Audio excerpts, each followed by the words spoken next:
Hello YouTube, another season of Precure has come and gone. We have had the You and Dido Precure finale, and I guess I'll talk about the season one last time. Let me just get straight to it. This season was a hot mess, and ended a hot mess. But you know what? I still like some parts of it. I can't say I hated the season.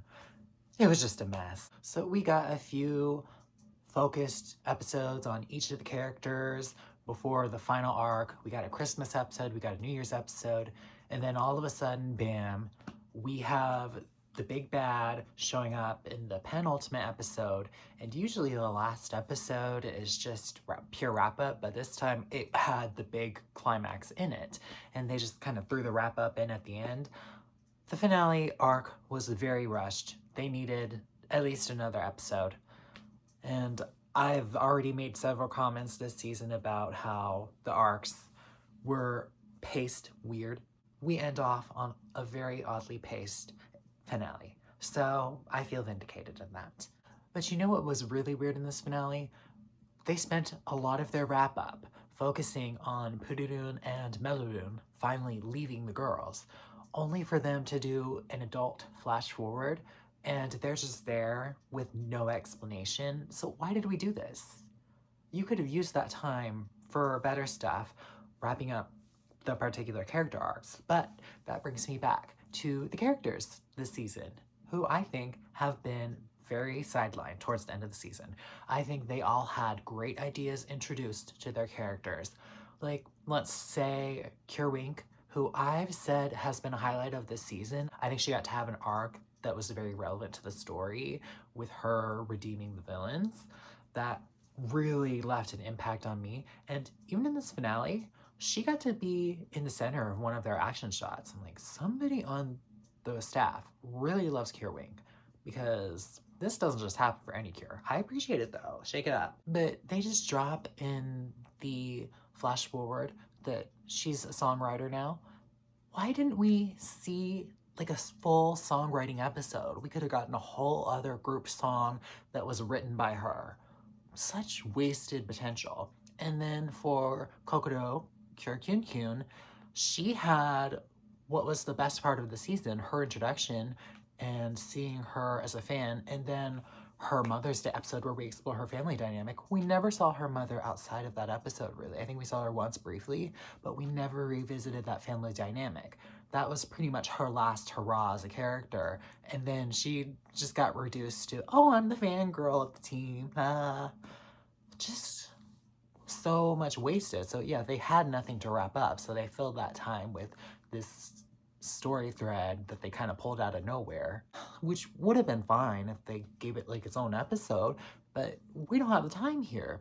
And they even wasted part of this wrap up on a scene of Kaito flying away, which it works, but just this is the first thing we're seeing. We saw a little scene with all 5 of the girls together, but then we moved to Kaito, and we're treating this like the big emotional moment of the finale? What? We could have done this a few episodes ago, like after he had his own arc. Just what are we doing here? Why are we using our time on this? I don't get it. I will say what I did like about the finale arc though is we got to see all of the girls' songs one last time. They even brought back Trio Dreams in an episode. I would have loved to get a new finale song. I think that would have left a fresh spin on the end game, but we didn't get that. Oh well. Oh well. Not enough songs this season. That's another complaint. Don't do an idol season if you're not giving me like a new song every 3 or 4 episodes. One thing I failed to mention last review is they introduced the Heart Garden. That was another battlefield where they went every time. I would say that is where the season really kind of took a turn for the worst, and a lot of the intrigue that they had set up kind of fell to the wayside. We got some episodic episodes, which I enjoyed some. Some of them I didn't enjoy, but I did enjoy some. I can't deny that. Just they lost a lot of the steam they had going for them with that decision. I didn't mention it last time because I was so bored by it, I forgot about it because I just didn't even care. Just underwhelming. Overall, I'd say the season was just very hit or miss. when I turned on the finale episode, I was annoyed. I was just like, let's just get over with. How are they gonna wrap this all up in one episode? But then I start watching the episode. I thought the fight was fun to watch. There were a few moments that I was like, oh, I'm a little annoyed. But you know, I can't deny, I started to get a little teary-eyed at the end. I was like, you know, I am gonna miss these girls. We had a lot of fun together. We did. So they kind of flipped my opinion on it in the moment. So I had to remind myself of that. Like, wow, I really did have fun with these girls, even though I have all my problems with it and I could really pick it apart for days. What was also pretty disappointing about the finale is Darkine was the first time that, at least I can recall, I'm pretty sure I'm right. This was the first time the big bad boss of the end of the season was a woman in all of Precure. They kind of had it with the Witch of Delays and Tropical Rouge Precure, but she never really ended up fighting the girls, and the big battle was the butler. So I wouldn't necessarily count that. So Darkine was really the first time, but she had no build up really. She just kind of appeared out of nowhere. She didn't have a very compelling storyline at all. I did enjoy her presence. I did like the feminine presence. Like, come on, the girls are fighting. It gave a little bit of that, but just they didn't fully get it. And then she got redeemed at the end too. I feel like it's kind of a trend where if you have a female villain, they always have to get redeemed in some way. That's pretty frequent in a lot of media. Whereas a lot of other seasons of Precure, they've had the big bad just get killed by the girls or totally punished for their actions. This time she just became a fairy. I'm fine with it, but I'd like to see them really unleash and have the big bad be a girl and have her face consequences for her actions.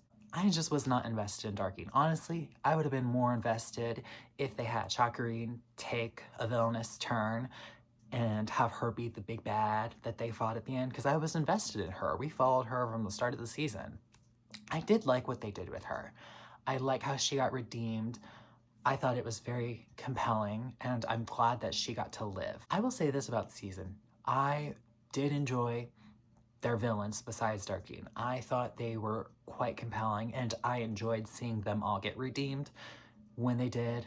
I think they're a highlight of the season. I am happy to report though, even though they had very romance-coded scenes with Kaito, he never got with Uta. I think they kind of left that door open, and they left the door open for shipping, which shame on you. But they also left the door opening for his gay ship, which I thought was fabulous. They're going to New York together. Okay.